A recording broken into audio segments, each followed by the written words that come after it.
Ladies and gentlemen, I'd planned to speak to you tonight to report on the State of the Union. But the events of earlier today have led me to change those plans. Today is a day for mourning and remembering. Nancy and I are pained to the core by the tragedy of the Shuttle Challenger. We know we share this pain with all of the people of our country. This is truly a national loss. 19 years ago, almost to the day, we lost 3 astronauts in a terrible accident on the ground.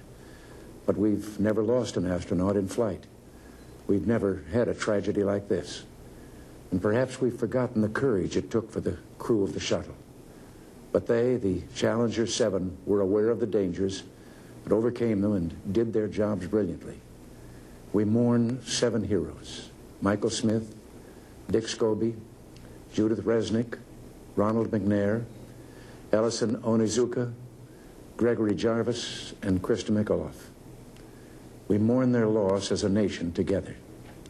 The families of the 7, we cannot bear, as you do, the full impact of this tragedy. But we feel the loss, and we're thinking about you so very much. Your loved ones were daring and brave, and they had that special grace, that special spirit that says, give me a challenge, and I'll meet it with joy. They had a hunger to explore the universe and discover its truths. They wished to serve, and they did. They served all of us. We've grown used to wonders in this century. It's hard to dazzle us. But for 25 years, the United States space program has been doing just that. We've grown used to the idea of space, and perhaps we forget that we've only just begun. We're still pioneers. They, the members of the Challenger crew, were pioneers. And I want to say something to the school children of America who were watching the live coverage of the shuttle's takeoff. I know it's hard to understand, but sometimes painful things like this happen. It's all part of the process of exploration and discovery. It's all part of taking a chance and expanding man's horizons. The future doesn't belong to the faint-hearted. It belongs to the brave.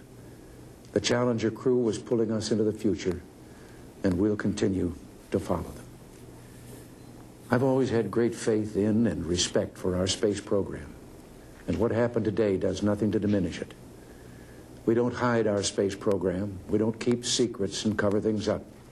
We do it all up front and in public. That's the way freedom is, and we wouldn't change it for a minute. We'll continue our quest in space. There will be more shuttle flights and more shuttle crews, and yes, more volunteers, more civilians, more teachers in space. Nothing ends here. Our hopes and our journeys continue. I want to add that I wish I could talk to every man and woman who works for NASA or who worked on this mission and tell them your dedication and professionalism have moved and impressed us for decades, and we know of your anguish. We share it. There's a coincidence today.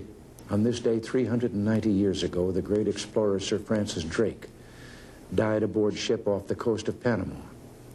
In his lifetime, the great frontiers were the oceans, and a historian later said he lived by the sea, died on it, and was buried in it. Well, today, we can say of the Challenger crew, their dedication was, like Drake's, complete. The crew of the Space Shuttle Challenger honored us for the manner in which they lived their lives.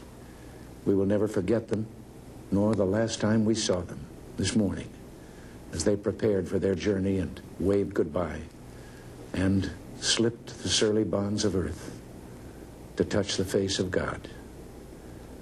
Thank you.